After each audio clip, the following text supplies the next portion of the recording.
Hello everybody, welcome to The Wonky Angle, where I talk about electronic music, both new and old. And today is a Patreon request from Cow Cow. I'm talking about the not really new anymore album from Matt Zo called Illusion of Depth. Okay then, so here we have one of the drawbacks to Patreon requesting albums. This project came out this past October, and I did know about it in the lead up to its release. I initially planned to put it on Some Stuff I Missed Volume 4. However, then someone requested that I do a proper video on it via Patreon, so it got added to the schedule.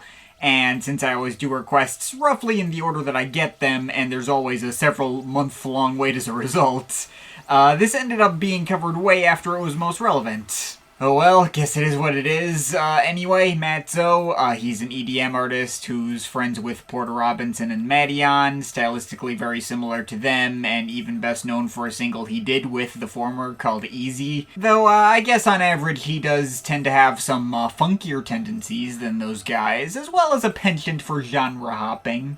Ages ago, I covered this guy's second album, Self-Assemble. That was back in early 2016, back when I was first starting out with reviews, so your mileage may vary on watchability. I do remember his debut in 2013, Damage Control, being pretty solid for what it was, in the same sort of vein as Madeon. All bright and melodic and poppy, but had time for a few slightly odder experiments here and there. It did not stick with me long term. But I did revisit it when Landon Remixes put it on our Best of the Decade list, and it mostly held up when I checked it out again. And as for Self-Assemble, I distinctly remember that project being markedly less focused than his debut. A very stylistically all-over-the-place menagerie of EDM tracks that sounded like several completely different artists I already knew.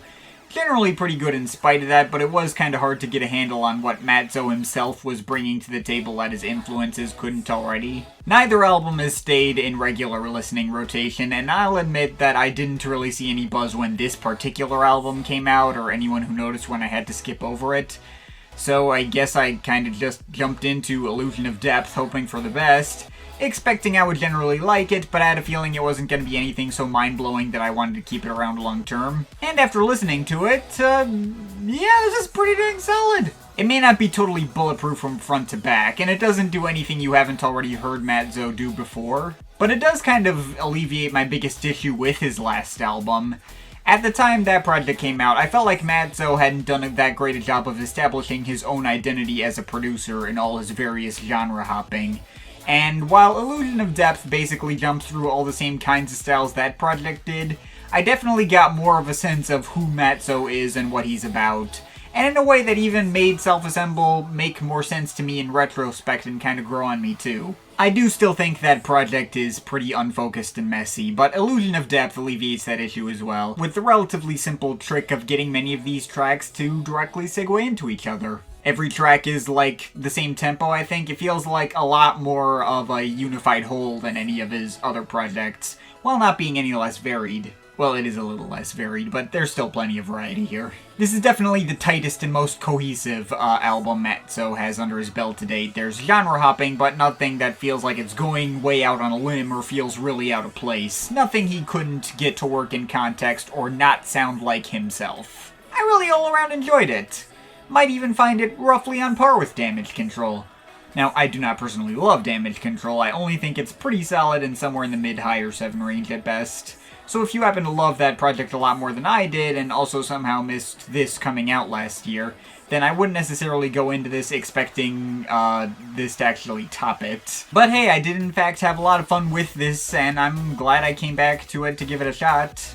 So, individual tracks. The album's intro, In Media Res, has grown on me a little with each listen, but I was really struck by it right off the bat in how absolutely herky-jerky everything was.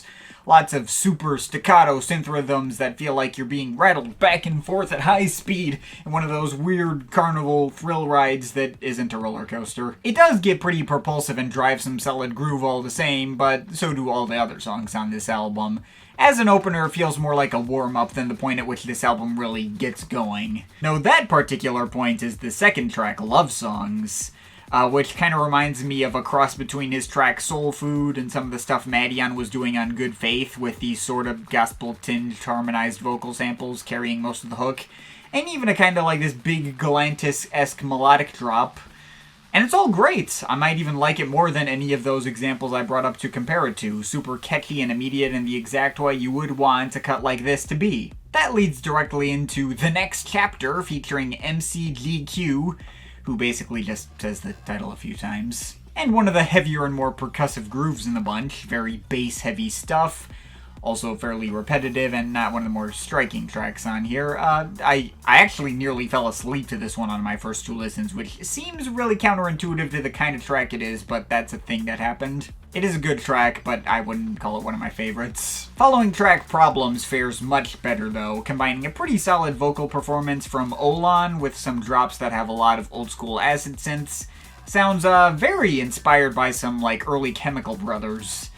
Though it took me a few listens to actually pick up on that. I'm not going to say it's an outright ripoff or anything. And that track may as well be a build-up to the following track, Bruxism, which takes all those Chemicals influences like the acid breakdowns and little yelping backup vocals, and combines them with some early 2010s electro house, makes the whole mix even more satisfyingly explosive and hard-hitting. Fly While You're Still Free is another track that I could kind of take or leave. The vocals are fine, the stabby staccato drops are a good enough payoff to the build-ups. I never considered it a least favorite, but neither did I ever consider it a major favorite. But that does lead directly into Petrushka, which is a markedly stronger cut in my eyes, kind of strikes me as a better and more interesting companion to the next chapter. That has a few better beatless melodic sidetracks and maybe some trance influence in some parts, despite also being mostly about hitting you with lots of rumbling, not quite distorted bass synths that do a much better job of tension building. Yeah, that's a pretty consistent favorite here. I'm less enthusiastic about Dangerous Feeling. The chopped up vocal sample hook is a tad grating. There's also this one stretch about halfway through with these big stabbing melodic leads that sound kinda unstable. They make some key changes up and down a half step that feel kinda awkward, and even sorta clash with the hook. It's a weird track, and I can't tell how much intention there was behind that kind of weird vibe I get off of it. Still not a bad track by any stretch, I never felt the urge to skip it, but that is probably my least favorite cut here. And the album's last stretch is all pretty solid. Colors is another flashy electro-pop cut with some very light funkiness. The way Olan's vocal hook is implemented and the way her voice sounds reminds me quite a bit of that DJ Sabrina the Teenage DJ project that came out a little after this. Though Matzo also adds all these cool xylophone-like synths in a few points that I thought sounded really cool. Paralysis, meanwhile, features Olan again in a completely different way from the other two tracks here that she appears on. This is a much more toned-down, near-ambient ballad cut. The bulk of it sounds a lot like Daft Punk's Night Vision, but it also adds some acoustic guitars and like some changes in chord progressions that hit some nice emotional notes. And a little before the 2.5 minute mark, the track totally bursts out in this super loud and noisy rock breakdown with this screeching synth solo. Honestly, I would have been on board for that track being the album's closer. It would have totally had the feel of a closer if not for the fade out at the end, and probably hits the strongest emotional note for me of any of the cuts on this album. But instead we go out on a happier and more triumphant sounding note with Begin Again, a track that I kinda want to like more than I think I actually do. It does have enough progression to justify breaking 7 minutes, and that intro of all the celebratory chiming synth bells does hit the right sort of tone that works well for an album closer. Though the track's excursions into more rumbling bass and one more vocal sample hook was a bit of an underwhelming note to finish on compared to the track that came directly before it. But whatever, it's still a pretty solid ending all the same. I mean, even if as a whole there are definitely some cuts on this thing that do a lot more for me than others, I do think it's a good sign that I don't find any of these tracks outright skippable, or that I feel like I could move around in the track listing without negatively impacting the flow or pacing of the full album. Am I going to be hanging on to this thing long term? Probably not, though I didn't find Matzo's other albums to be long-term keepers either. That doesn't mean I don't still enjoy them all the way through whenever I do come back to revisit them. Could this have been a year-end list honorable mention? Also probably not. It might have had a better chance if it came out in a year other than 2020 and wasn't going up against a list of 19 other honorable mentions. If this hadn't gotten a proper paid request, I probably could have fit my thoughts into a much shorter Some Stuff I Missed segment to replace with one of those projects near the end of that video that I added up to fill space and get up to a round number of segments. And then that video also would have actually broken 2 hours. I mean, there's nothing on this album that I found particularly mind-blowing or that I haven't already heard plenty of stuff like it before. Matzo himself isn't exactly pushing himself into any new territory with this project, but I don't mind that this project isn't stylistically all over the place or adventurous as his last two, since the result is a lot more focused and cohesive. It feels like he was trying to address some of the weaknesses of his old projects. So yeah, I guess take that all as you will. It's not a masterpiece by any stretch or deliver some of my new all-time favorite EDM tracks or anything, but it's a very all-around solid listen that I enjoyed myself all the way through. It did not shrink on me with 5 repeat listens leading up to this video. And yeah, if it passed you by in the mad rush of great 2020 electronic albums and piqued your interest before, it's worth giving a shot. So yeah, I'm overall feeling 7.7 out of 10 on this. But of course, this is just my opinion. You can feel free to disagree with it, but I'd like to hear your thoughts, so leave the comments in the comment thing down there. Shout out to my Patreon supporters. They're awesome people. You want to add yourself to that list or make me review something, link to my Patreon is in the description. But yeah, that's pretty much it. That's all for today. See you next time.